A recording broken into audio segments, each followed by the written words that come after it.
नमस्कार मित्रों, आप सभी का स्वागत है 26 मार्च 2022 की करंट अफेयर्स की इस क्लास में। आप सभी मित्रों का मैं हार्दिक स्वागत करता हूं। जैसा कि आपको मालूम है, इस क्लास की पीडीएफ आपको रियल न्यूज़ नामक टेलीग्राम चैनल पर उपलब्ध होती है और अगर किसी को इसका लिंक उपलब्ध नहीं है तो यहाँ मैंने लिंक भी दे रखा है। प्लस इसके साथ साथ फिर भी लिंक नहीं मिले तो 8947832370 नंबर पर आप पीडीएफ लिखकर व्हाट्सअप मैसेज कर सकते हो, तो आपको इसका लिंक उपलब्ध हो जाएगा। अब चलिए शुरुआत करते हैं 26 मार्च 2022 की इस करंट अफेयर्स की क्लास में कौन कौन सी बातें आपकी परीक्षा की दृष्टि से महत्वपूर्ण है, उन सभी पर हम लोग बातचीत की शुरुआत करते हैं। सबसे पहला सवाल आपकी स्क्रीन पर आ गया है मित्रों, जरा देखिए क्या है। 26 मार्च को मिर्गी का बैंगनी दिवस जो है वो मनाया जाता है। यानी मिर्गी जो है वो एक मानसिक विकार है, ये ध्यान रखना। क्या है? मानसिक विकार है। मानसिक विकार है, ये ध्यान रखिएगा। मिर्गी और कुछ नहीं है, मानसिक विकार है एक तरीके का। इसके बारे में जागरूकता फैलाने के लिए बहुत सारे लोग इससे ग्रसित होते हैं और विभिन्न प्रकार की ऐसी क्रियाएं करते हैं जिसको देखकर लगता है कि इसको देख पता नहीं कौन सा रोग हो गया है। तो ऐसे लोगों में जागरूकता फैलाने के लिए 26 मार्च को मिर्गी का बैंगनी दिवस जो है वो प्रतिवर्ष मनाया जाता है। सवाल हमारा ये नहीं है, ये तो आपको समझाने के लिए, सिर्फ आज कौन सा दिवस हम मना रहे हैं ये बात बताने के लिए मैंने ये आपके सामने रखा। साथ ही कौन सा देश ऐसा है जो आज अपना स्वतंत्रता दिवस मना रहा है, तो वर्ष 1971 की जड़ों में हमें जाना होगा। वर्ष 1971 की लड़ाई जो हुई मेरे मित्रों, उस लड़ाई को याद करिए जरा। इंदिरा गांधी ने बड़ा नेतृत्व किया, इस देश को एक दिशा प्रदान की और सेंट मोनिक्सा जैसे जो हमारे बहादुर सैनिक थे उनको नेतृत्व जब मिला तो उसके बाद एक नए देश का जन्म हुआ और उस देश का नाम था बांग्लादेश। तो बांग्लादेश का स्वतंत्रता दिवस भी 26 मार्च को क्या किया जाता है, मनाया जाता है। तो ये ध्यान रखिएगा, बांग्लादेश इसका सही जवाब होगा मेरे मित्रों। आज अपना स्वतंत्रता दिवस भी मना रहा है बांग्लादेश, प्लस इसके साथ साथ जो है वो इसके आज़ादी का जो पूरा श्रेय है वो किसको दिया जाता है, वो भारत को दिया जाता है। भारत ने इसे आज़ाद कराने में अपनी महत्वपूर्ण भूमिका निभाई थी।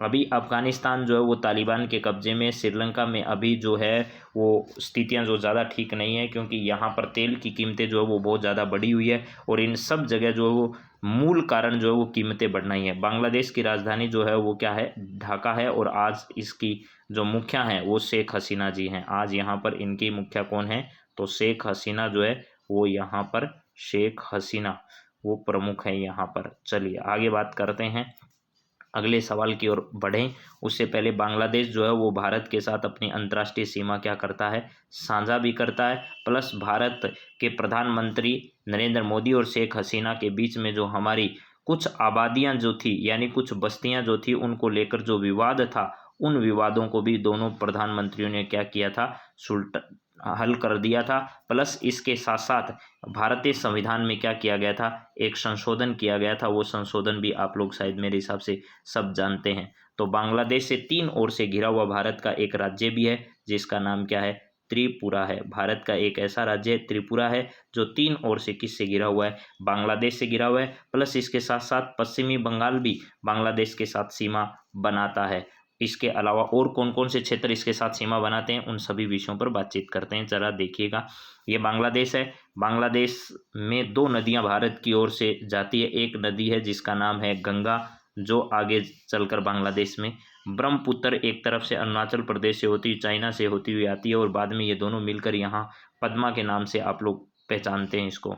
तो यहाँ पर चिटगोंग एक बंदरगाह है जो कहाँ पर स्थित है, जो आपका चिटगोंग बंदरगाह है, ये बंदरगाह जो है वो बांग्लादेश में स्थित है। और ये चिटगोंग बंदरगाह है, इस पर किसकी नज़र है, तो चीन की इस पर पूरी नज़र है और चीन ने अपने इसे नियंत्रण में ले रखा है, इनको अपना।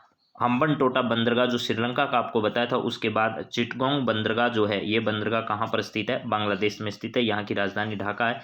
एक तरफ जहां ये भारत के विभिन्न राज्यों से क्या करता है, सीमा बनाता है। तो चलिए अब आगे बढ़ते हैं। यहाँ पर म्यांमार है, इसके अलावा ऊपर भूटान है और इधर आपका नेपाल है। आगे बढ़ते हैं और अगली खबर की ओर देखते हैं क्या है अगला सवाल हमारी स्क्रीन पर।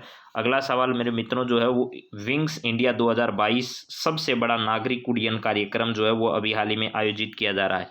आपको बताना है इसका उद्घाटन जो है वो हाल ही में कहाँ पर किया गया, तो ये ध्यान रखिएगा मेरे दोस्तों। विंग्स इंडिया 2022 सबसे बड़ा नागरिक उड्डयन कार्यक्रम है जिसका उद्घाटन कहाँ पर किया गया अभी हाल ही में, यह आपको बताना। और किसने किया, तो ज्योतिरादित्य सिंधिया ने इसका उद्घाटन किया है। किसने, ज्योतिरादित्य सिंधिया। ज्योतिरादित्य सिंधिया जो है, इन्होंने इसका क्या किया है, उद्घाटन किया है। ये हमारे नागरिक उड्डयन मंत्रालय के क्या हैं, मंत्री हैं, और इन्होंने इसका उद्घाटन यहाँ पर किया है। तो मेरे हिसाब से ये बात आप लोग बहुत अच्छे से जानते हैं।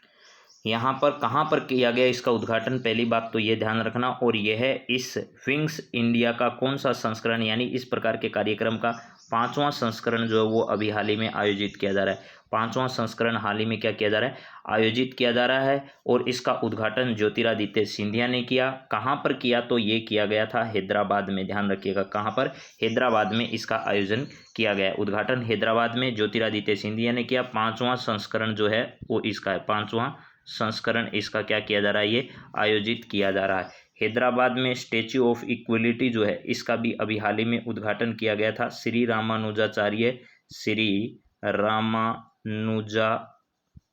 जो है, इनकी स्मृति में प्रधानमंत्री नरेंद्र मोदी ने एक स्टैच्यू का जो है वो यहाँ पर क्या किया था, उद्घाटन किया था। और यह स्टैच्यू जो है, इसको किस नाम से जाना जाता है, statue of equality. Statue of equality जो है, इक्वलिटी के नाम से जाना जाता है। जो सवाल हमारे सामने है कि विंग्स इंडिया 2022 यानी नागरिक उड्डयन मंत्रालय द्वारा इसका आयोजन किया जा रहा है, और किस प्रकार जो है वो इस पर्यटन को बढ़ावा दिया जा सकता है, और उसमें उड्डयन मंत्रालय अपनी क्या भूमिका अदा कर सकता है, उसको लेकर के इस कार्यक्रम का आयोजन किया गया है। यह इसका 5वां संस्करण है जो हैदराबाद में आयोजित किया जा रहा है। हैदराबाद जो है वो कहाँ की राजधानी है, ये भी आपको याद रख लेना है। तेलंगाना जो है यहाँ की क्या है, राजधानी है। और याद रखिएगा, आंध्र प्रदेश की राजधानी जो है वो अमरावती है। यहाँ पर अहमदाबाद गुजरात में है, बेंगलुरु कर्नाटक में है, और नई दिल्ली देश की राजधानी है। चलिए आगे बढ़ते हैं, अगले सवाल की ओर रुख करते हैं। उत्तर प्रदेश के दूसरी बार मुख्यमंत्री कौन बने हैं, इनमें से आपको वो बताना है। तो देखिए, भगवंत मान पहली बार पंजाब के सीएम बने हैं। कहाँ के, भाई साहब, पंजाब के सीएम बने हैं। प्रमोद सावंत जो हैं वो आपको पता है गोवा के सीएम बने हैं। ये कहाँ के बने हैं, तो भैया ये गोवा के सीएम बने हैं।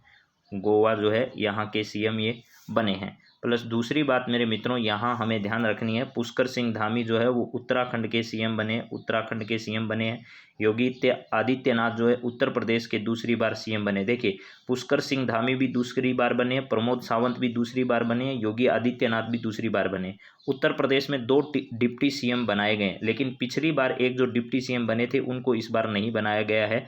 दिनेश शर्मा जो है उनका स्थान जो है वो इस बार खाली कर दिया गया। उसके स्थान पर ब्रिजेश पाठक को यहाँ पर डिप्टी सीएम बनाया गया। तो केशव प्रसाद मौर्य जो कि चुनाव हार गए, ब्रिजेश पाठक, इन दोनों को क्या बनाया गया, उप मुख्यमंत्री यहाँ पर बनाया गया। उप मुख्यमंत्री जो है, उप मुख्यमंत्री यहाँ पर बनाया गया उत्तर प्रदेश में। प्लस इसके साथ साथ ध्यान रखिएगा, यहाँ पर मैंने योगी आदित्यनाथ तो आपको सही जवाब बता ही दिया है। प्लस इसके साथ साथ 2-3 बातें जो आपके लिए जानने लायक हैं वो और सुन लीजिएगा। यहाँ पर टोटल जो है वो नए 50 ऐसे विधायक हैं जिन्होंने क्या किए, शपथ ग्रहण किया है।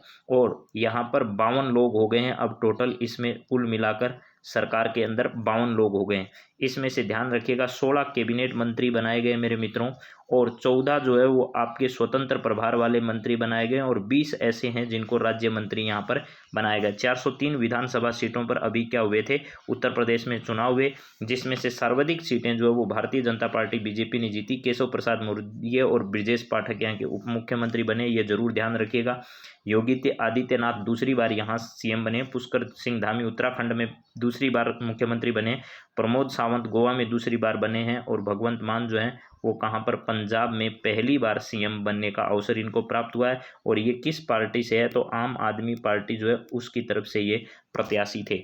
तो चलिए, उत्तर प्रदेश की राजधानी क्या है, लखनऊ है, जहां से हमारे वर्तमान के रक्षा मंत्री राजनाथ सिंह जो हैं वो संसदीय क्षेत्र से वहां से जीत कर आते हैं। नवाबों के शहर के नाम से लखनऊ को क्या किया जाता है, जाना जाता है।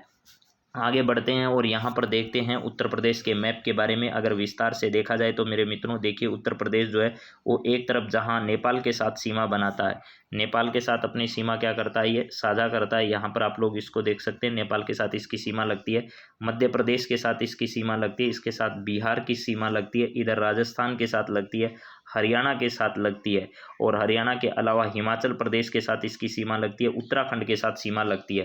और नीचे अगर देखी जाए आपसे तो यहाँ पर आप लोग ये भी देख सकते हो कि इसकी सीमा छत्तीसगढ़ से भी लगती है। तो छत्तीसगढ़ के साथ सीमा भी क्या करता है, ये साझा करता है। छत्तीसगढ़ है यहाँ पर स्थित है, तो ये छत्तीसगढ़ भी आप लोग देख सकते हैं। छत्तीसगढ़ के साथ भी इसकी सीमा जो है वो क्या होती है, स्पर्श होती है। अब जरा गिनती करिए कि कितने भारतीय राज्य हैं जिनके साथ सीमा इसकी साझा होती है।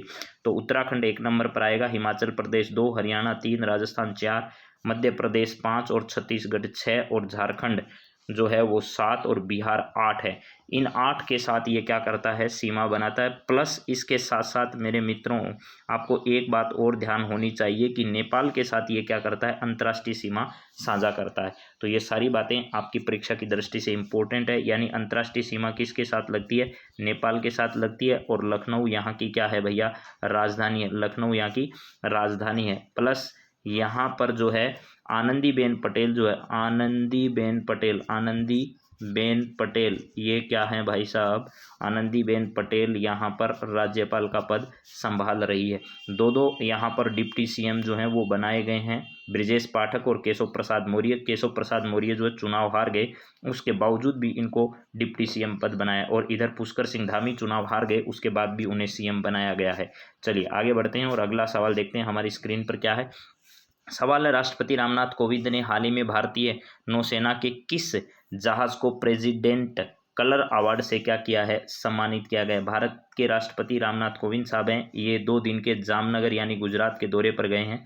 गुजरात के जामनगर जो है यहाँ पर नौसैनिक हमारा केंद्र है, जामनगर में, जामनगर गुजरात में है। यहाँ पर नौसैनिक अड्डा है गुजरात में। और गुजरात के 2 दिवसीय दौरे पर अभी हैं हमारे राष्ट्रपति जी। तो इन्होंने वहाँ पर एक जहाज है जिसको प्रेसिडेंट कलर अवार्ड से अभी हाल ही में क्या किया है, सम्मानित किया। तो उस जहाज का नाम है INS वलसुरा। क्या नाम है, INS वलसुरा नाम है इसका। दोबारा लिख देता हूँ यहाँ, अगर आपको कोई आपत्ति हो तो INS वलसुरा जो है इसका नाम INS वलसुरा। ऐसे सवाल परीक्षाओं में पूछ लिए जाते हैं।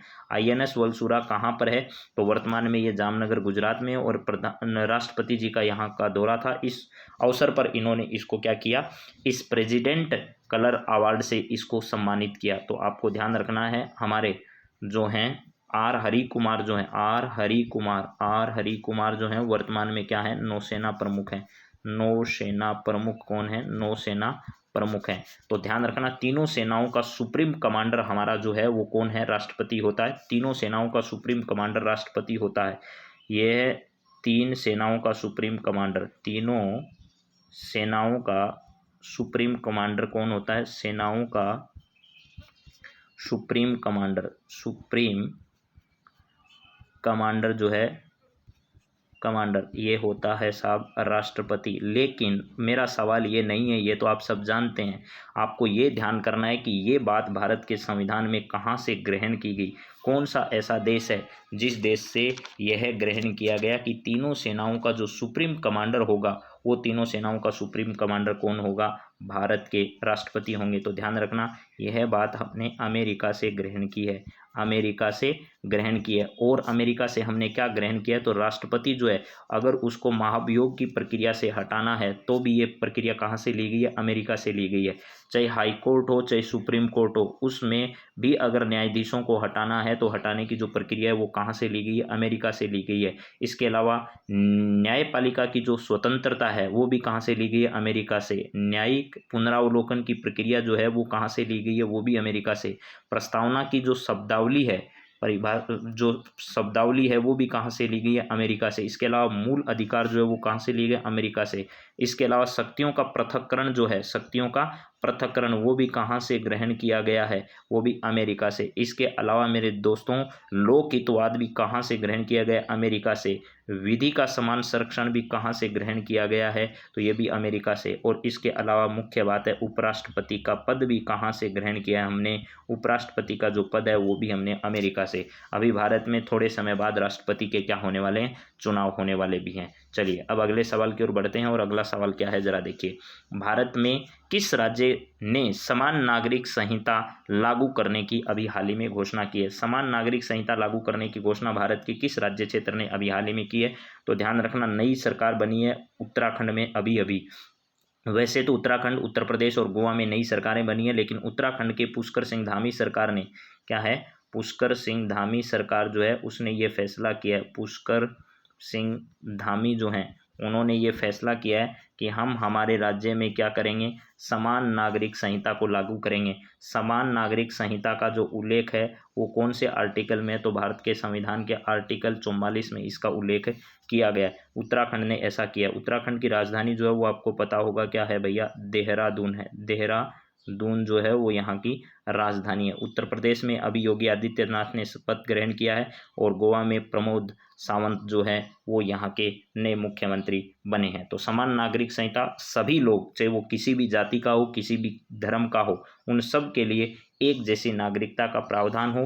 प्लस इसके साथ साथ कानून के समान संरक्षण की बात भी आप सब लोग जानते होंगे मेरे हिसाब से। तो समान नागरिक संहिता है, जैसे हमारे यहाँ अधिकांशतः तो समान नागरिक संहिता के नियम लागू हैं, लेकिन कई जैसी प्रथाएं हैं, जैसे हमारे विवाह प्रथा है तो वो ईसाइयों में अलग है, मुस्लिमों में अलग है और हिंदू धर्म में अलग है। तो ये सब जो धार्मिक है, चाहे वो आप लोगों का इसके बाद में विधवा विवाह जैसी प्रथा हो, चाहे आप लोगों की तलाक की प्रथा, वो सब अलग अलग हैं। ठीक है, ये सब अलग अलग हैं। जहाँ मुस्लिमों में शरीयत के हिसाब से जो है वो न्याय करने की प्रथा है, लेकिन इन सब को अलग करके एक समान नागरिक संहिता की पैरवी जो है वो अलग अलग समय पर भारत में की जाती रही है। चलिए आगे बढ़ते हैं और देखते हैं अगला सवाल हमारा क्या है। जरा देखिए, यहाँ पर उत्तराखंड के बारे में हम लोग बातचीत कर रहे थे, तो देखिएगा ज़रा उत्तराखंड के बारे में मैप को और ज़्यादा डिटेल से अगर आपको समझने की कोशिश करें तो देहरादून यहाँ की राजधानी है। हिमाचल प्रदेश, इसके अलावा हरियाणा और उत्तर प्रदेश के साथ सीमा लगती है। इधर इसकी नेपाल और चीन के साथ इसकी अंतर्राष्ट्रीय सीमा साझा होती है। एक तरफ किसके साथ, चीन के साथ, एक तरफ किसके साथ, नेपाल के साथ इसकी सीमा क्या होती है, साझा होती है। इधर हिमाचल प्रदेश है, हरियाणा है और उत्तर प्रदेश है, इन सब के साथ इसकी सीमा जो है वो लगती है। तो मेरे हिसाब से आपको ये बात समझ में आ गई होगी। अब बढ़ते हैं आगे और अगली खबर देखें, उससे पहले एक बार इस मैप को और ज़्यादा डिटेल से देख लीजिएगा। यहाँ पर नेपाल के साथ सीमा लग रही है, इधर उत्तर प्रदेश के साथ सीमा लग रही है, ये छोटा सा भाग इसका हरियाणा के साथ भी लगता है और हिमाचल प्रदेश के साथ भी इसकी सीमा लगती है और ये सीमा जो चीन का तिब्बत वाला भाग है उसके साथ लगती है। ये पिथौरागढ़ जगह है जहाँ पर कई बार भारत और नेपाल के बीच में युद्धाभ्यास का आयोजन किया जाता है। प्रसिद्ध नैनीताल जगह यहाँ है, अल्मोड़ा है, ये सब जगह है यहाँ है। ये टिहरी गढ़वाल जगह यहाँ पर है। देहरादून यहाँ की क्या है, राजधानी है। हरिद्वार, दून और द्वार आप लोगों ने खूब पढ़े होंगे ज्योग्राफी में। चलिए आगे बढ़ते हैं अगले सवाल की ओर, देखते हैं क्या है अगला सवाल। 7वां स्मार्ट सिटी इंडिया एक्सपो तथा 29वां कन्वर्जेंस इंडिया एक्सपो का आयोजन अभी हाल ही में कहाँ पर किया जा रहा है, यह आपको बताना है। स्मार्ट सिटी यानी पर्यटन की दृष्टि से स्मार्ट सिटी का विकास कैसे किया जा सकता है, स्मार्ट सिटियों को किस प्रकार आगे लाया जा सकता है, इसकी दिशा में लगातार प्रयास सरकार के स्तर पर भी किए जा रहे हैं। तो अभी आपको बताना है कि इसको लेकर 7वां स्मार्ट सिटी इंडिया एक्सपो तथा 29वां कन्वर्जेंस इंडिया एक्सपो का आयोजन अभी हाल ही में कहाँ पर किया जा रहा है। शिमला, हिमाचल प्रदेश में इसका आयोजन नहीं किया जा रहा है। शिमला कहाँ पर है, हिमाचल प्रदेश में है, यहाँ पर इसका आयोजन नहीं हो रहा है मेरे मित्रों। तो इसका आयोजन हो कहाँ रहा है, इसका आयोजन हो रहा है नई दिल्ली में, देश की राजधानी है, यहाँ पर इसका आयोजन किया जा रहा है। यहाँ भोपाल कहाँ की राजधानी है, तो मध्य प्रदेश की राजधानी क्या है, भोपाल है। देहरादून कहाँ की है, तो देहरादून आपको अभी भी बताया उत्तराखंड की क्या है, राजधानी है। यहाँ पर आयोजन नहीं हो रहा, इसका आयोजन कहाँ पर किया जा रहा है, नई दिल्ली में इसका आयोजन किया जा रहा है। तो 7वां स्मार्ट सिटी इंडिया एक्सपो और 29वां कन्वर्जेंस इंडिया एक्सपो का आयोजन किया जा रहा है और इन सब का उद्देश्य एक ही है। स्मार्ट सिटी मिशन जो हमारा है उस स्मार्ट सिटी मिशन को क्या करना है, आगे बढ़ाना है और प्लस इसके साथ साथ शहरों की जो दशा है उसको सुधार करना है। इसके लिए पर्यटन को ज़्यादा से ज़्यादा क्या करना होगा, बढ़ावा देना होगा। तो इन सब का एक ही उद्देश्य है कि पर्यटन को ज़्यादा से ज़्यादा बढ़ावा दिया जाए। तो इसका आयोजन अभी हाल ही में कहाँ पर किया जा रहा है, नई दिल्ली में आयोजित इसका किया जा रहा है। चलिए अगला सवाल जरा देखते हैं क्या है हमारा। नेक्स्ट सवाल है निर्यात तत्परता सूचकांक 2021 25 मार्च को लॉन्च किया गया, इसमें शीर्ष स्थान प्राप्त करने वाला राज्य कौन सा है। तो ये ध्यान रखिएगा किसके द्वारा इसको जारी किया गया, तो नीति आयोग जो है हमारा, नीति आयोग, उस नीति आयोग ने इसको क्या किया है मित्रों, जारी किया। नीति आयोग द्वारा इसको क्या किया गया, नीति आयोग द्वारा इसको जारी किया गया। नीति आयोग के अध्यक्ष कौन है, प्रधानमंत्री हैं, ये ध्यान रखना। और राजीव कुमार जो हैं वो इसके उपाध्यक्ष हैं। प्रथम उपाध्यक्ष अरविंद पनगड़िया का नाम आपने सुना होगा वो प्रथम थे। तो ये सब नीति आयोग जो है 1 जनवरी 2015 से ये क्या आया था, 1 जनवरी 2015 से अस्तित्व में आया। ये बात अब तक रटी जा चुकी है और परीक्षाओं में फिर भी आती है ये बात, क्योंकि इस तरीके के आसान सवाल भी हर परीक्षा में आते हैं। तो यहाँ पर ये बात भी ध्यान रखना। तो अभी हाल ही में इसमें जो शीर्ष स्थान प्राप्त करने वाला राज्य है वो तो है गुजरात। ये तो कौन से स्थान पर रहा है, इसमें फर्स्ट नंबर पर गुजरात रहा। इसके बाद में सेकंड नंबर जो है वो किसका रहा, महाराष्ट्र का। इसके बाद में थर्ड नंबर जो है वो किसका रहा, वो कर्नाटक का। राजस्थान का इसमें से कोई सा भी स्थान अभी हासिल नहीं हुआ है। तो राजस्थान जो है, इसकी बात राजस्थान करंट अफेयर्स में करेंगे, लेकिन अभी सिर्फ हमें ये 3 नाम याद करने हैं।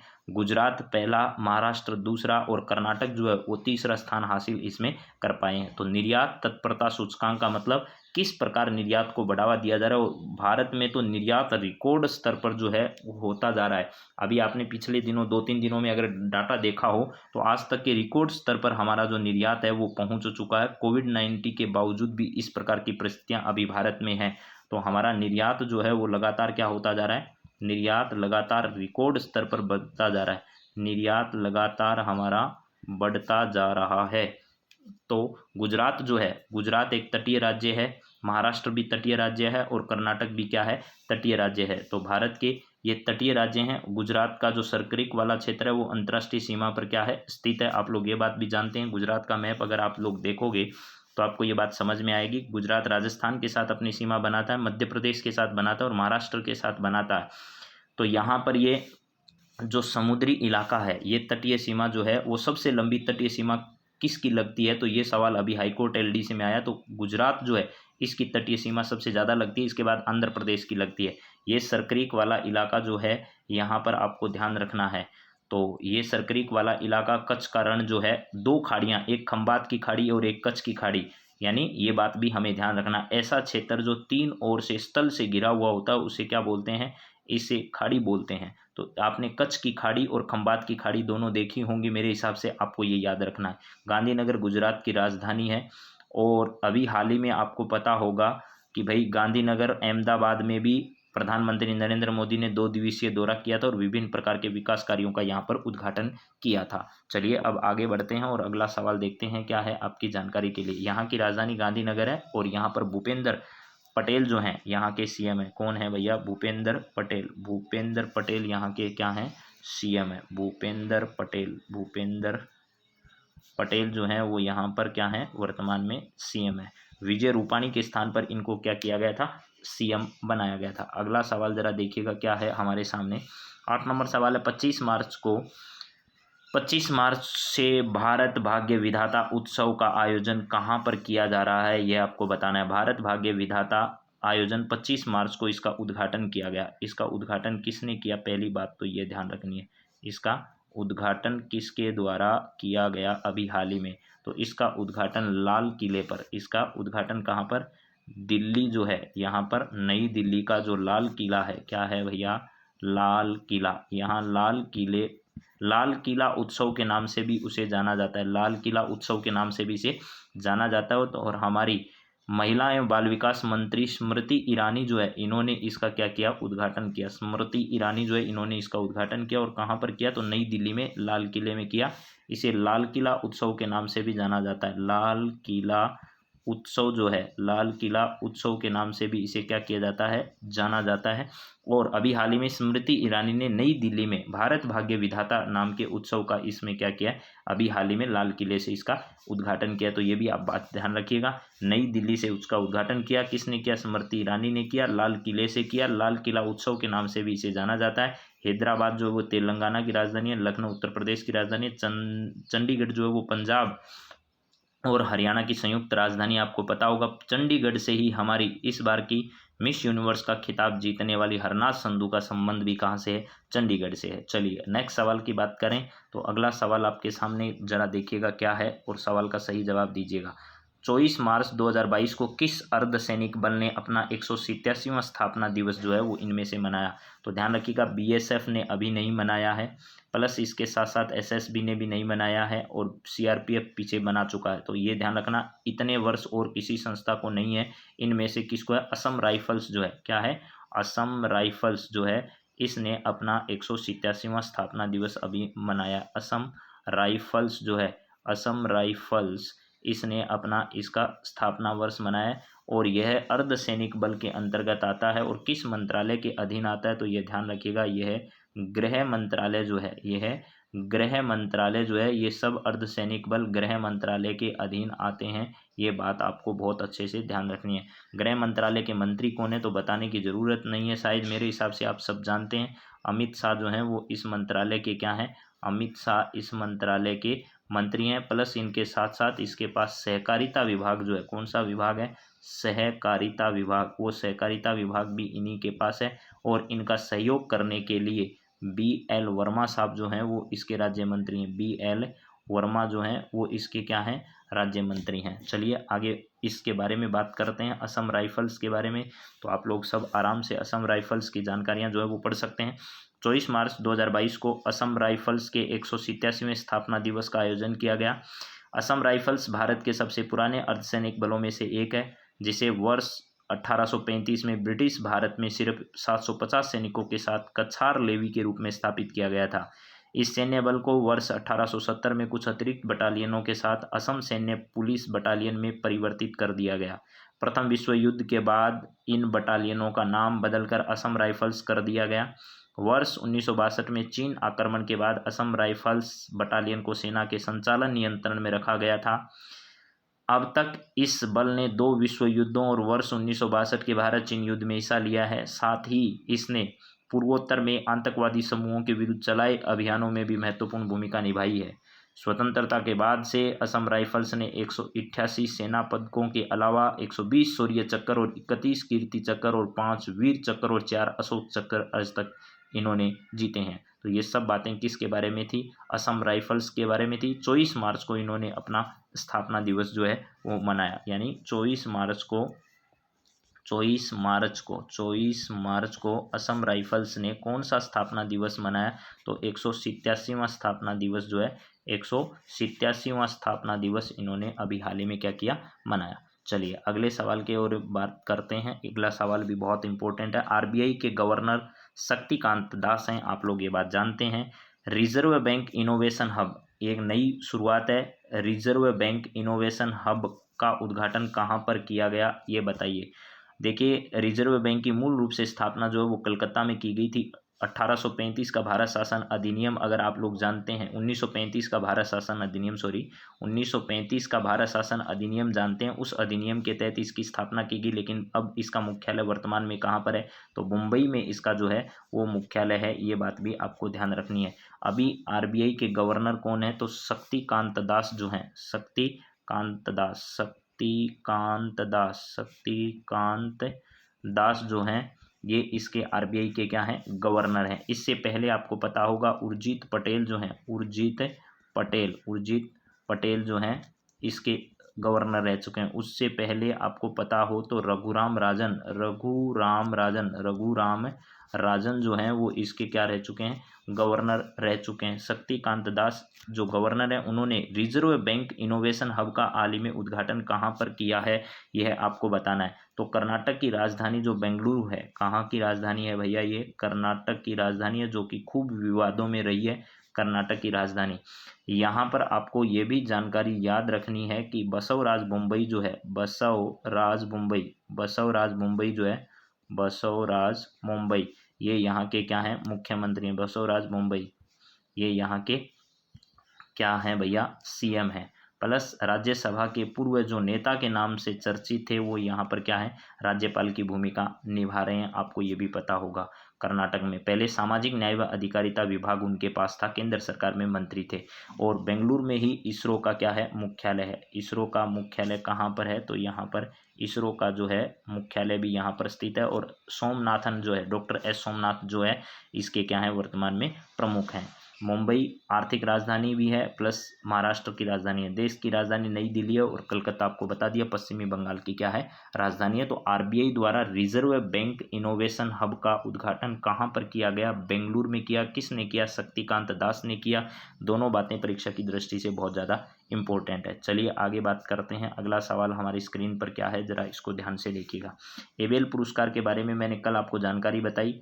Norwegian academy of science and later ने हाल ही में वर्ष 2022 के एबेल पुरस्कार की घोषणा की है। यह पुरस्कार अमेरिकी गणितज्ञ डेनिस पार्नेल सुलिवन को दिया जाएगा, ये बात कल बता दी। डेनिस सुलिवन को यह पुरस्कार टोपोलॉजी के बीजगणितीय, ज्यामितीय और गतिशील पहलुओं में उनके महत्वपूर्ण योगदान के लिए दिया जा रहा है। टोपोलॉजी गणित का एक ऐसा विशिष्ट क्षेत्र है जिसका जन्म प्राय 19वीं शताब्दी में हुआ और उसका संबंध किसी भी प्रकार की सतह के ऐसे गुणों से है जो विकृत होने पर भी नहीं बदलते। विदित हो कि एबेल पुरस्कार 1 जनवरी 2002 को स्थापित किया गया। इसका उद्देश्य गणित के क्षेत्र में उत्कृष्ट वैज्ञानिक कार्यों को सम्मानित करना। इस पुरस्कार के तहत 7.5 मिलियन नॉर्वेजियन कॉर्नर यानी लगभग 6,25,000 अमेरिकी डॉलर की राशि जो है वो प्रदान की जाती है। ज्ञात हो कि गणित के क्षेत्र में कोई नोबेल पुरस्कार नहीं दिया जाता है। गणित का सर्वाधिक प्रतिष्ठित पुरस्कार फील्ड मेडल है, जो कि 40 वर्ष की आयु तक के गणितज्ञों को प्रत्येक 4 वर्ष के अंतराल पर क्या किया जाता है, दिया जाता है। फील्ड मेडल भी गणित के क्षेत्र में दिया जाता है, ये भी हमें ध्यान रखना है। चलिए अगली बात हम लोग करते हैं। दास्ता पीड़ितों के स्मरण हेतु अंतर्राष्ट्रीय दिवस। जो दास्ता से पीड़ित लोग हैं उनके लिए भी एक दिवस मनाया जाता है। पीड़ित लोगों की सेवा करने या उनकी सहायता करने के लिए एक दिवस मनाया जाता है। दास्ता पीड़ितों के स्मरण हेतु अंतर्राष्ट्रीय दिवस। क्रूर दास्ता प्रणाली से पीड़ित और मारे गए लोगों की याद में 25 मार्च को दास्ता पीड़ितों के स्मरण हेतु अंतर्राष्ट्रीय दिवस का आयोजन किया जाता है। इस दिवस के आयोजन का उद्देश्य गुलामी एवं नक्सलवाद की भयावहता विषय में जागरूकता बढ़ाना है। 16वीं से 19वीं शताब्दी के बीच 2 करोड़ लोगों को जबरन अफ्रीका से उत्तर और दक्षिणी अमेरिका व यूरोप भेजा गया। इस अमानवीय प्रथा का ही परिणाम है कि वर्तमान में अमेरिका में अफ्रीकी मूल के लोगों की एक बड़ी आबादी निवास करती है। दास्ता पीड़ितों के स्मरण हेतु अंतर्राष्ट्रीय दिवस 2022 की जो थीम है वो साहस की कहानियाँ, दास्ता का प्रतिरोध और जातिवाद के खिलाफ एकता है। दास्ता एवं गुलामी के उन्मूलन के बावजूद यह आज भी आधुनिक रूपों में क्या है, जारी है। यानी दास्ता के खिलाफ बहुत सारे प्रयास सरकारों के द्वारा भी किए जा रहे हैं, लेकिन उसके बावजूद भी इसकी स्थितियां अभी तक जो है वो मौजूद है यहाँ पर।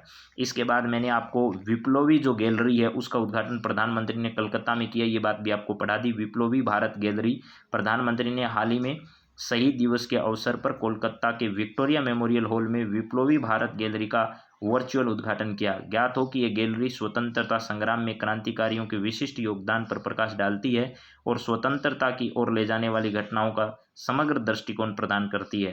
गैलरी स्वतंत्रता संग्राम में क्रांतिकारियों के योगदान और ब्रिटिश औपनिवेशिक शासन के लिए उनके सशस्त्र प्रतिरोध को प्रदर्शित करती है। ज्ञात हो कि इस पहलू को स्वतंत्रता आंदोलन की मुख्य धारा के आख्यान में उचित स्थान नहीं दिया गया। यह नई गैलरी देश में स्वतंत्रता आंदोलन को गति देने वाले बौद्धिक और राजनीतिक पृष्ठभूमि का भी चित्रण करेगी। क्रांतिकारी आंदोलन, क्रांतिकारी नेताओं द्वारा महत्वपूर्ण संघों का गठन, आंदोलन का प्रसार, भारतीय राष्ट्रीय सेना का गठन, नौसेना विद्रोह के योगदान को भी गैलरी में प्रदर्शित किया गया है। तो ये हाल ही में कहाँ पर प्रदर्शित की गई है ये गैलरी, तो आपको ध्यान रखना है। इस गैलरी का उद्घाटन किया गया कलकत्ता, पश्चिमी बंगाल में। कलकत्ता, पश्चिमी बंगाल में इस गैलरी का उद्घाटन किया गया और पश्चिमी बंगाल आजकल खूब चर्चा में है। और उद्घाटन किया किसने, तो ये भारत के प्रधानमंत्री ने इसका उद्घाटन किया कलकत्ता में। शहीद दिवस यानी भगत सिंह के शहादत दिवस के अवसर पर इसका उद्घाटन किया गया। चलिए अगला पॉइंट जो है वो हमारे सामने क्या है, जरा मित्रों देखिएगा। ये पॉइंट है, सुप्रीम कोर्ट के पूर्व चीफ जस्टिस लोहाटी का निधन हो गया है। सुप्रीम कोर्ट के पूर्व चीफ जस्टिस रमेश चंद्र लोहाटी का बुधवार को निधन हुआ गया। जस्टिस लोहाटी 12 सितंबर 1998 से 31 अक्टूबर 2005 तक सुप्रीम कोर्ट के जज रहे। वह 1 जून 2004 को चीफ जस्टिस नियुक्त हुए और 1 नवंबर 2005 को सेवानिवृत्त हुए। जस्टिस लोहाटी का जन्म 1 नवंबर 1940 को मध्य प्रदेश के गुना में हुआ था। गुना एक जिला है मध्य प्रदेश का, तो ध्यान रखना। रमेश चंद्र लोहाटी सुप्रीम कोर्ट के जो पूर्व जस्टिस हैं उनका क्या हो चुका है, चीफ जस्टिस रहे हैं, उनका अभी हाल ही में निधन हो गया। तो इनका संबंध कहाँ से था, मध्य प्रदेश के गुना से इनका संबंध रहा है। तो मेरे मित्रों ये सभी जानकारियां आप सभी के सामने मैंने रखने की कोशिश की है और मेरी आशा है कि आपको ये क्लास बेहद पसंद आई होगी। अगले एपिसोड में फिर आपसे मुलाकात करेंगे, तब तक आप सभी को बहुत बहुत धन्यवाद। All the best, thank you.